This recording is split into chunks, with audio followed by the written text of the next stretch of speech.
अब जो profile labelling होता है, इसमें एक रेफरेंस लाइन रहती है। उस रेफरेंस लाइन के अलॉन्ग ही हम एलिवेशन निकालते हैं, और डिफरेंस ऑफ एलिवेशन जो रहते हैं डिफरेंट पॉइंट्स का, वो भी इस लाइन के अलॉन्ग हम निकालेंगे, क्योंकि हम एलिवेशन ही एक रेफरेंस लाइन के अलॉन्ग निकाल रहे हैं। ठीक है। सपोज करिए कि आपको रोड बनानी है, तो जो सेंटर लाइन होती है प्रपोज रोड की, उस प्रपोज रोड की जो सेंटर लाइन है, उस सेंटर लाइन पे आपको रेगुलर इंटरवल पर रेड्यूस लेवल निकालना है। ठीक है। उस centre line of the road पे वेरियस पॉइंट पे आपको रेड्यूस लेवल निकालना है पॉइंट्स का। ठीक है। अब जब आप रेड्यूस लेवल निकालते हैं इन सब पॉइंट्स का, तो आपको प्रोफाइल ड्रॉ करने में मदद मिलती है। ठीक है।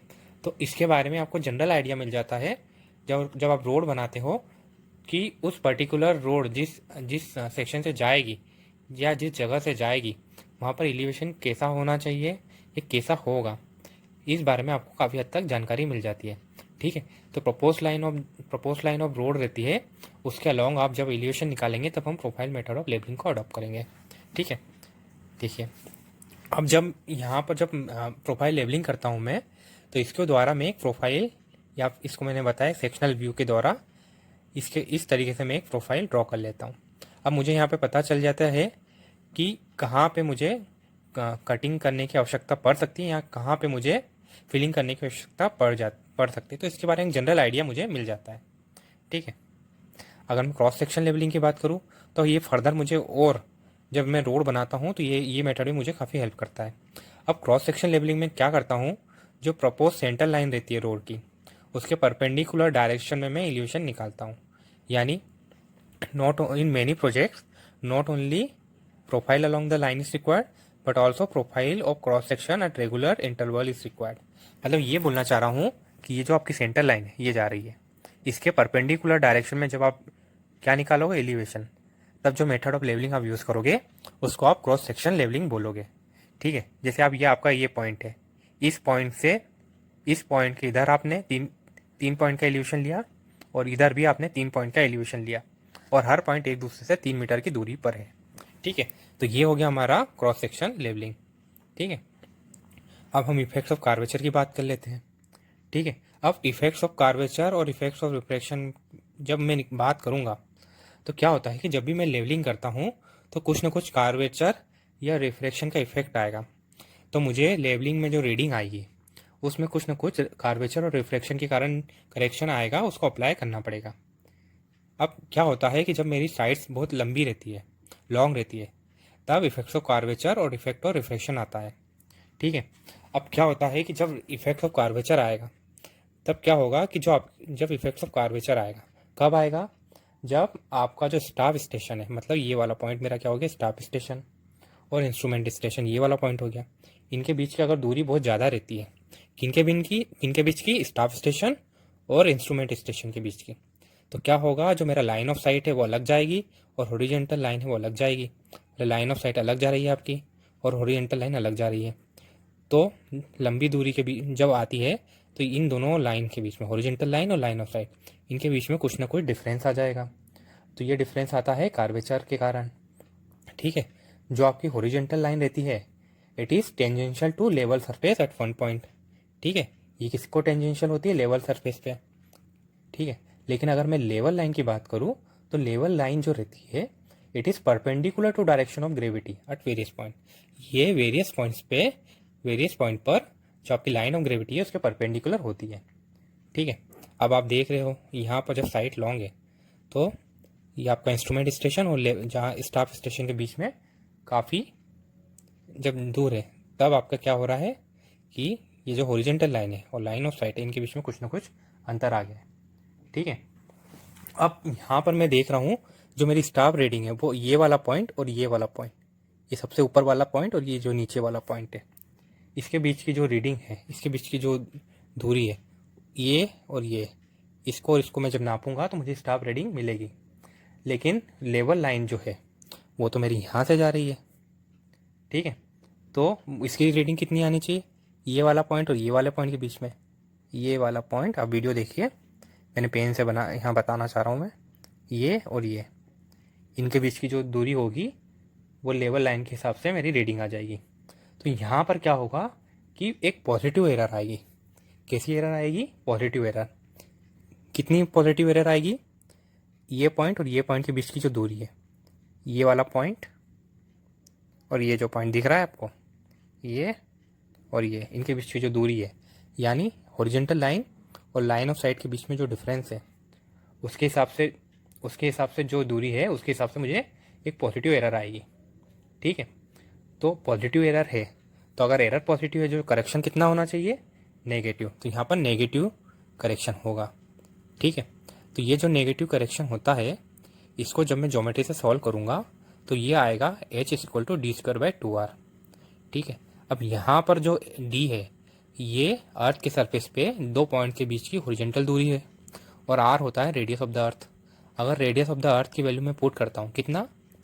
6367 किलोमीटर, मतलब 6367 किलोमीटर में यहाँ पुट करूँगा तो मुझे h की वैल्यू मिल जाएगी। अब यहाँ पर h और d किस में है? दोनों किलोमीटर में है। लेकिन अगर मैं h को किस में? मीटर में डालना चाहूँगा तो मुझे इस साइड कितने का इंटू करना पड़ेगा? 1000 का। तो इतनी वैल्यू आ जाएगी मेरी h की। ठीक है, कितनी? 0.0785 डी स्क्वायर। ठीक है, अब ये जो h की वैल्यू है, इसको मैं जनरली cc बोल सकता हूँ, मतलब करेक्शन ड्यू टू कार्वेचर। और ये कैसा होता है? नेगेटिव। तो इसको नेगेटिव साइन से जब मैं बोलूँगा तो क्या हो जाएगी ये value? cc equal to minus 0.0785 D square. cc की वैल्यू मीटर में आ गई, लेकिन d किस में आ गया? किलोमीटर में। तो ये मेरा इफेक्ट्स ऑफ कार्वेचर के कारण एक करेक्शन होता है, नेगेटिव होता है वो मैंने जान लिया। आगे बढ़ते हैं, अब इफेक्ट्स ऑफ रिफ्लेक्शन के बारे में जान लेते हैं। अब सबसे पहले बात करते हैं, जो आपकी एयर होती है वो अर्थ सरफेस के पास में ज़्यादा डेंस होती है, ज़्यादा डेंसर होती है। लेकिन जो एयर की डेंसिटी है ये घटती है विथ इंक्रीज इन एल्टीट्यूड। अगर एल्टीट्यूड बढ़ेगा तो आपकी एयर की डेंसिटी घटेगी। अब क्या होता है कि जो रे ऑफ लाइट होती है, जब ये स्टाफ से इंस्ट्रूमेंट की तरफ जाती है, जब ray of light from staff to instrument जब ट्रेवल होती है, तो ये थिनर मीडियम से कहाँ जाती है? डेंसर मीडियम की तरफ। तो इस कारण ये नॉर्मल की तरफ बेंड कर जाती है। तो आपकी जो लाइन ऑफ साइट रहती है वो हॉरिजॉन्टल नहीं रहती है, लेकिन वो थोड़ा सा डाउनवर्ड बेंड कर जाती है। ठीक है, तो इसके कारण रिफ्रैक्शन करेक्शन हमें अपनाना पड़ेगा। अब ये जो करेक्शन होता है रिफ्लेक्शन का, ये पॉजिटिव होता है, और कितना होता है? 1/7 times D square by 2r। ठीक है, अब ये इसकी जो वैल्यू है ये आ जाएगी प्लस में 0.0112 डी स्क्वायर। यहाँ पे जो है CR, ये है करेक्शन ड्यू टू रिफ्रैक्शन, और ये CR की वैल्यू मीटर में आएगी, और D क्या है? Distance between 2 points on the earth surface. इसको आपको किलोमीटर में लिखना है। ठीक है, तो अभी हमने जान लिया क्या? करेक्शन ड्यू टू कार्वेचर और करेक्शन ड्यू टू रिफ्लेक्शन के बारे में। तो जब मैं इन दोनों वैल्यू को ऐड कर लूँगा तो मुझे कंबाइंड करेक्शन मिल जाता है। ठीक है, यानी कंबाइंड करेक्शन कितना हो जाएगा? CC plus CR। तो ये जो वैल्यू है, ये जो है आपका जो कार्वेचर करेक्शन है वो नेगेटिव वाली वैल्यू के साथ डाल लीजिए, माइनस 0.0785 डी स्क्वायर। रिफ्लेक्शन के कारण करेक्शन आ जाएगा प्लस 0.0112 डी स्क्वायर। तो जो टोटल करेक्शन हो जाएगा वो हो जाएगा माइनस 0.0673 डी स्क्वायर। कितना हो जाएगा? C इक्वल टू, यानी कंबाइंड करेक्शन हो जाएगा माइनस में 0.0673 डी स्क्वायर। यहाँ पर C की वैल्यू किस में आ जाएगी? मीटर में, और D आ जाएगा किलोमीटर में। तो ये कंबाइंड करेक्शन हो गया। आगे बढ़ते डिस्टेंस ऑफ विजिबल ओरिजिन के बारे में बात कर लेता हूँ। ठीक है, अब यहाँ पर ये पॉइंट A दिख रहा है आपको, ये पॉइंट B दिख रहा है, ये A पॉइंट, ये B पॉइंट। अब यहाँ से मैं ये बोलना चाह रहा हूँ कि अगर मैं A पर हूँ, है ना, अगर मैं A पर मौजूद हूँ और मुझे B पे किसी ऑब्जेक्ट को देखना है, A पर मैं मौजूद हूँ और वहाँ से मुझे B पे किसी ऑब्जेक्ट को देखना है, तब मैं उस ऑब्जेक्ट को A की कंडीशन में देख पाऊंगा जब उस ऑब्जेक्ट की, जो कि अभी B पर, उसकी हाइट कितनी हो? h is equal to 0.0673 D square. मतलब यहाँ पर जो ऑब्जेक्ट है B पर, उसकी हाइट कितना होना चाहिए? 0.0673 डी स्क्वायर। ठीक है, या यहाँ पर जो D है, D, ये जो वैल्यू हो गई D, यहाँ से यहाँ के बीच की दूरी, ये D हो गई डिस्टेंस ऑफ विजिबल ओरिजिन। ठीक है, तो ये जो वैल्यू आ जाएगी आपकी 3.854 अंडर रूट में h। इसको आप इधर ले जाओगे, किसको? h अपॉन में 0.0673, इसका आपको अंडर रूट ले लेना है, तो आपकी D की वैल्यू आ जाएगी, और h यहाँ पे मीटर में रखना है और D किस में रखना है? किलोमीटर में। तो ये हमारी डिस्टेंस ऑफ विजिबल ओरिजिन हो गई है। ठीक है, आगे बढ़ते हैं। अब यहाँ पर हम बात कर लेते हैं रेसिप्रोकल लेवलिंग की। अब रेसिप्रोकल लेवलिंग में हमने जनरली ये बात करी थी कि जब आपको एलिवेशन डिफरेंस निकालना है दो पॉइंट्स के बीच में, और वो दो पॉइंट कहाँ हो सकते हैं, नदी के एक तरफ, और दूसरा पॉइंट हो सकता है नदी के दूसरी तरफ, तब जो मेथड ऑफ लेवलिंग में अडॉप्ट करूंगा वो होता है मेरा रेसिप्रोकल लेवलिंग मेथड। अब क्या करूंगा मैं, एक बार मैं मेरे लेवलिंग इंस्ट्रूमेंट को यहाँ सेट करूंगा नदी के एक तरफ, और दूसरी बार मैं लेवलिंग इंस्ट्रूमेंट को कहाँ सेट करूंगा, नदी के दूसरी तरफ। पहले मैंने यहाँ सेट करा एक्स पोजीशन पे, ये एक्स पॉइंट हो गया है, और दूसरी बार मैंने मेरे लेवलिंग इंस्ट्रूमेंट को वाई पोजीशन पे सेट कर दिया। अब क्या करा, जब मैंने यहाँ पे सेट करा, कहाँ पर, एक्स पे, तब मैंने स्टाफ को पहले यहाँ रखा, स्टाफ को मैंने यहाँ रखा, और यहाँ पे पहली जो रीडिंग नोट करी मैंने, तो वो कितनी आ गई, एच है। ठीक है, तो पहली बार इंस्ट्रूमेंट को मैंने रखा एक्स पोजीशन पे, एक्स पोजीशन पे रखा मैंने यहाँ पे, और यहाँ पर एक्स पोजीशन पे जब मैंने रखा तो इंस्ट्रूमेंट जो था वो ए वाली पोजीशन के बहुत करीब था, तो यहाँ जो रीडिंग आएगी स्टाफ रीडिंग वो आ जाएगी एच ए। ठीक है, लेकिन जब मैं जब मैं यहाँ पे स्टाफ रखूँगा तब रीडिंग कितनी आएगी, एच वी माइनस ई। अब क्या होता है कि कुछ ना कुछ एरर आ जाती है ना। अब एरर तो यहाँ भी आती होगी, लेकिन जब मैं ये मान के चलता हूँ कि जब आपका स्टाफ लेवलिंग इंस्ट्रूमेंट बहुत करीब हो तो जो एरर है वो कितनी होनी चाहिए, नेग्लिजिबल होनी चाहिए। तो यहाँ पर जो रीडिंग होगी वो एच ए होगी, लेकिन ये वाला जो पॉइंट है बी, ये हमारा इंस्ट्रूमेंट जब एक्स पे था उससे काफ़ी दूर था, तो जो एरर होगी यहाँ पर ई होगी, तो यहाँ करेक्ट रीडिंग कितनी होनी चाहिए, एच बी माइनस ई। ठीक है, तो यहाँ पर जब मैं एलिवेशन का डिफरेंस निकालूंगा तो कितना हो जाएगा, एच ए माइनस माइनस में फिर ब्रैकेट में लिखूंगा एच बी माइनस ई, क्योंकि करेक्ट रीडिंग एट बी कितनी होगी, एच बी माइनस ई। ठीक है, अब अगला केस देख लेते हैं।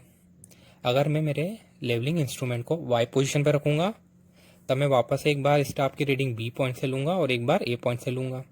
तब ये जब मैंने वाई पे अपना लेवलिंग इंस्ट्रूमेंट रखा तो यहाँ बी पॉइंट पे जो स्टाफ की रीडिंग आई वो मेरी आ गई एच बी डैश, इसको मैं करेक्ट मानूंगा। लेकिन ए पर अब भी जब मैं रीडिंग लूँगा, जब मेरा इंस्ट्रूमेंट कहाँ पर है, वाई पे, तब जो रीडिंग आएगी ए पे वो है H A dash minus E, क्योंकि यहाँ पे कुछ ना कुछ एरर आ सकती है। तो अब क्या होगा कि मैं जब वापस से डिफरेंस इन एलिवेशन निकालूंगा तो कितना हो जाएगा, H A dash minus E, क्योंकि करेक्ट रीडिंग का ए कितना हो गया, H A dash minus E minus H B dash. ठीक है, तो ये दो वैल्यू हो गई है डिफरेंस इन एलिवेशन। मैंने ये जो डिफरेंस इन एलिवेशन कब निकाली, जब मेरा इंस्ट्रूमेंट एक्स पोजिशन पे था, और एक्स पोजिशन पे जब इंस्ट्रूमेंट था तब जो ए वाली रीडिंग थी उसमें कुछ ना कुछ करेक्शन नहीं लगाया मैंने, लेकिन बी वाले में मैंने करेक्शन लगा दिया ई का। लेकिन जब वाई पे इंस्ट्रूमेंट था तब मैंने बी वाले में तो करेक्शन नहीं लगाया, लेकिन ए वाले पे लगा दिया। ठीक है, क्योंकि जब इंस्ट्रूमेंट और लेवलिंग स्टाफ पास में होंगे तो एरर मैंने नेग्लिजिबल मान लिया। ठीक है, अब ये जो डिफरेंस इन एलिवेशन है ये, और ये डिफरेंस ऑफ एलिवेशन है ये दूसरा वाला, इन दोनों को मैं जब ऐड करूँगा तो एच प्लस एच कितना हो जाएगा लेफ्ट हैंड साइड में, 2h, और ये वाली वैल्यू और ये वाली वैल्यू को मैं कहाँ ऐड कर दूंगा, राइट हैंड साइड पर। तो जो डिफरेंस इन एलिवेशन होगा वो एग्जैक्ट इस प्रकार से निकल जाएगा। यहाँ पर जो ई है, ये ई और ये ई आपस में कट जाएंगे। ठीक है, अब जब मुझे एरर निकालना पड़ेगा तो एरर कैसे निकालूंगा, एरर में ये वाला जो है इक्वेशन और ये वाला इक्वेशन है, इन दोनों को इक्वेट कर दूंगा तो मेरा एरर की वैल्यू आ जाएगी। ठीक है, अब यहाँ पर हमने देख ही लिया H A dash H B dash, H A H B क्या है, एच ए डैश क्या है और एच बी डैश क्या है, जब मेरा इंस्ट्रूमेंट कहाँ पे था, वाई पोजीशन पे था, और एच ए और एच बी क्या था, जब मेरा इंस्ट्रूमेंट कहाँ रखा है, मैंने इंस्ट्रूमेंट कहाँ रखा है, एक्स पोजीशन पे रखा। ठीक है, इस प्रकार से मैंने ये निकाल लिया। ठीक है, आगे बढ़ते हैं। अब ये जो मेरा एरर है ये collimation error plus curvature error plus refraction error से मिल के बना होगा, मतलब तीनों एरर के कॉम्बिनेशन से। अब जो कार्वेचर एरर है ये कैसी नेचर में होती है, पॉजिटिव, तो इसका करेक्शन जब भी तो नेगेटिव हुआ, क्योंकि ये पॉजिटिव एरर है तो करेक्शन नेगेटिव हो जाएगा। और जो रिफ्रैक्शन एरर है उसका नेचर कैसा होगा, नेगेटिव, तो इसका जब रिफ्रैक्शन एरर का जो नेचर नेगेटिव है तो इसका करेक्शन कैसा हो जाएगा, पॉजिटिव। तो जो टोटल एरर की वैल्यू आ गई कॉलिमेशन एरर प्लस में क्या, curvature error minus refraction error. ठीक है, तो जब भी मेरे से क्वेश्चन आएगा तो मैं ई की वैल्यू निकाल लूंगा, इसके हेल्प के थ्रू, इस फॉर्मूले के थ्रू मैं ई की वैल्यू निकाल लूंगा, और जो मैंने कार्वेचर और रिफ्लेक्शन इफेक्ट पढ़ा है उसकी जगह उसके द्वारा मैं क्या निकाल लूँगा, error due to curvature and error due to refraction. ठीक है, तो ये इतनी वैल्यू जो मैं निकालूंगा, तो यहाँ से मुझे कॉलिमेशन एरर की वैल्यू कितनी आ जाएगी, टोटल एरर माइनस में क्या, कंबाइन एरर किसके कारण, कार्वेचर और रिफ्लेक्शन के कारण। तो यहाँ से मुझे कॉलिमेशन एरर की वैल्यू मिल जाएगी। यहाँ देखिए आप ई इक्वल टू ई जो टोटल एरर है वो किसके इक्वल होती है, collimation error plus curvature error minus reflection error. ठीक है, तो यहाँ से आपका कॉलिमेशन एरर हो जाएगा टोटल एरर माइनस में क्या आ जाएगा, रिफ्रैक्शन एरर, फिर ये ब्रैकेट खुल जाएगा तो प्लस में आ जाएगा रिफ्रैक्शन एरर। ठीक है, इसकी वैल्यू तो आपको पता ही चल गई थी, -0.0673 डी स्क्वायर। जब कंबाइन इफेक्ट पढ़ा था आपने तो उससे आपको पता चल गई थी। ये प्लस में आएगी लेकिन ये ब्रैकेट के बाहर माइनस है तो माइनस के कारण ये हो जाएगी -0.0673 डी स्क्वायर। ठीक है, तो ये हमने पढ़ लिया है। अब डिफ़िकल्टीज इन लेबलिंग के बारे में जान लेते हैं। ठीक है, मान लो कि आपको RL निकालना है जो विंडोज़ के छज्जास वगैरह पे, तब आपको क्या करना है, जो आपका स्टाफ है उसको उल्टा पकड़ना पड़ेगा, मतलब इन्वर्टेड, और जो रीडिंग आएगी उस रीडिंग की वैल्यू आपको नेगेटिव के रूप में एंटर करनी है। उसके द्वारा जो छज्जा है उस पॉइंट पे आप रेड्यूस लेवल निकाल सकते हैं।